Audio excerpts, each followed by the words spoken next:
Pasko sa Dagupan City, damang-dama matapos pailawan ng Christmas decorations. Atin niyang silipin sa live report ni Russell Simorio. Russell.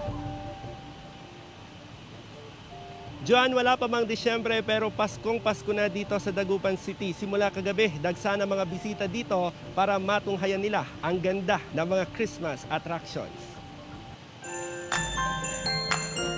Inabangan ang pagpapailaw sa mga Christmas decoration sa Dagupan City kagabi. Nagtanghal muna ang Pandaragupan Tribe na Grand Champion sa Festivals of Festivals Virtual Dance Competition.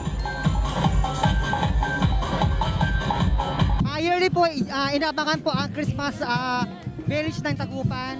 Sa kabila ng pandemya, ang mayor po natin sa Dagupan ay hindi po nag-ano sa pagdating ng Pasko. Ilang minuto lang, 3, 2, 1! pinailawan ng higanteng Christmas tree sa tapat ng City Plaza. Aabot sa higit 50 talampakan ng taas ng Christmas tree na sinimulan pang buuin noong ikalawang linggo ng Setyembre. Maganda, masaya yung mga bata na nanonood. Kagaya ng mga apo ko, wow, sabi nila sir. Nabuhay ang ganda ng Quintos Bridge sa pagpapailaw ng Christmas lights. Dagsa mga bisita na hindi napigilang mag-selfie sa mga kumukutitap na Christmas lights. Ang ganda po, ang saya, dami-daming tao po.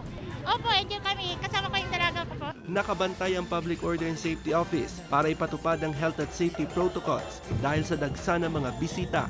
May mga nakadeploy tayo mga POSO strike force specifically para dun sa pag-enforce po ng minimum health standard protocols. John, may tamang Lights for Life ang mga dekorasyong pampasko dito sa Dagupan City at ito rin yung nagsisilbing Christmas decorations ng mga residente na hindi makabili ng kanilang mga dekorasyong pampasko dahil may kinakaharap na tayong pandemya. Sa mga oras na ito, makikita natin dagsana mga bisita dito at talagang nagsiselfie na sila, nag-groupie na sila pero inaasahan na dadami pa yung volume ng tao dyan pagpatak ng alas 7. Kaya ang tanging pakiusap lang ng lokal na pamahalaan sa mga bisita, sumunod pa rin sa health at safety protocols. Bagamat hindi na mandatory ang pagsusuot ng face shield, importante pa rin na magsuot ng face mask at iwasan ang magtapon ng basura sa area para mapanatili ang ganda ng mga Christmas attractions. Kaya ang maagang pagbati mula dito sa Dagupan City, Merry Christmas mga kapuso. Balik sa iyo, Joanne. Maraming salamat, Russell Simorio.